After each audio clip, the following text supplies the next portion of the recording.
Well, you have been on tour a lot, you said. Yeah. A ridiculous amount, almost 2 years, it seems like. Well, for this record, for Haunting Curse, I know for sure we toured for like 2 years, maybe a little over 2 years, like pretty much steady. This record's been out since late June, I'm pretty sure, so it's still kind of early stages, but we still have a lot of things going on. You know, we have things coming up. We're going to Australia next month with Behemoth and Job for a Cowboy, and then like a week or two after that, we do 3 weeks in Canada with 3 Inches of Blood and Toxic Holocaust. So, you know, the cycle is still there, it's moving, and we're doing what we have to do for it. Were any of the shows you've done recently headlining shows? Oh, yes, we did. We did, starting in January, we did the Devil Driver tour. It was Devil Driver Suffocation, awesome. That would be done. And then we went from that to doing some Canada shows with Shadows Fall and Bison DC and Baptized in Blood. Well, getting up to Canada is a pretty crazy drive, so we did like a couple of shows on our own up there. And then when we came out, we did shows that took us pretty much like to the east a little bit and then cut back through the south to head us to Texas, because we just did South by Southwest in Austin, Texas. So we did some of our own headlining shows per se. You know, nothing really, you know, it wasn't like labeled as like a headlining tour. It was just something to get us from point A to point B and play some different markets that we never usually play.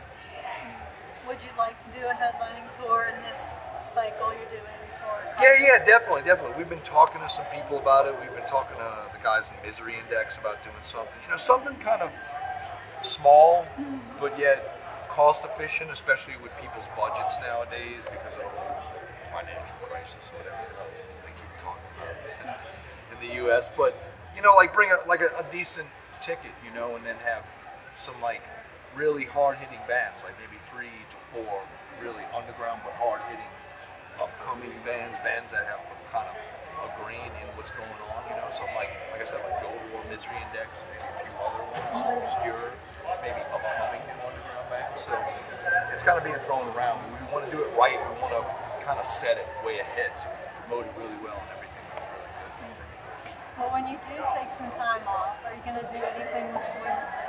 Yeah. Actually, the guys are working on new material as we speak. You know, everything. The drummer also plays a crowbar, and the other guitar player plays a Mckane. So it's kind of been like musical chairs with all the bands right now. But they've been working on new things, and I think we're trying to look to go in and record a new record, like maybe like late fall, early winter, something like that. So the gears are turning there too. So it's just a little bit more of a complicated machine, you know.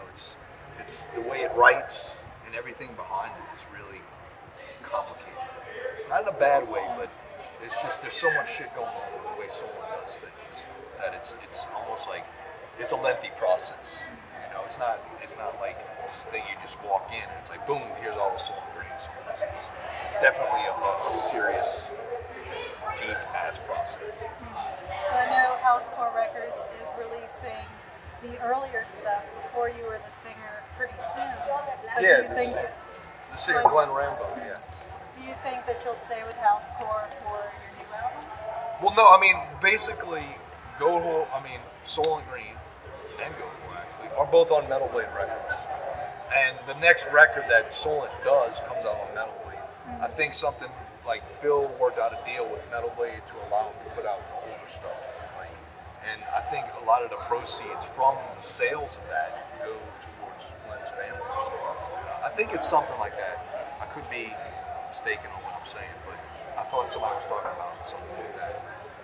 Like a percentage going to his family or something. No. So yeah, so Solon's record will be on Metal Blade, but that record will be on Housecore.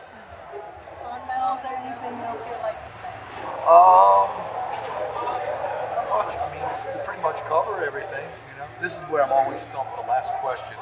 It's like either, is there anything else you'd like to say, or is there any final words? Like Samuel said, I hope there isn't any final words.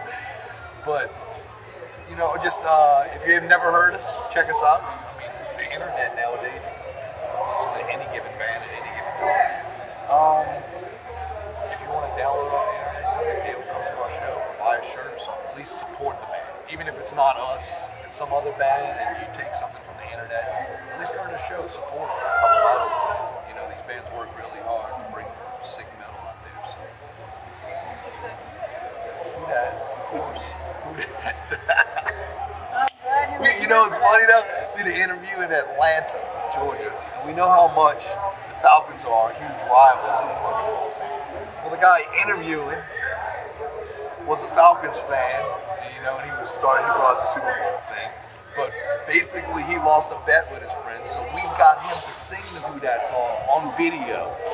And it was so funny, but at the same time, you could see he was going through hell just to sing that song.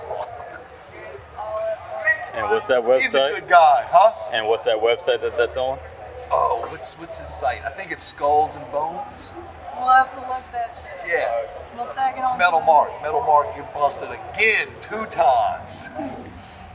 Yep, they won, so there you go. Thank you so much. No problem. Thank you very much. Have a good night.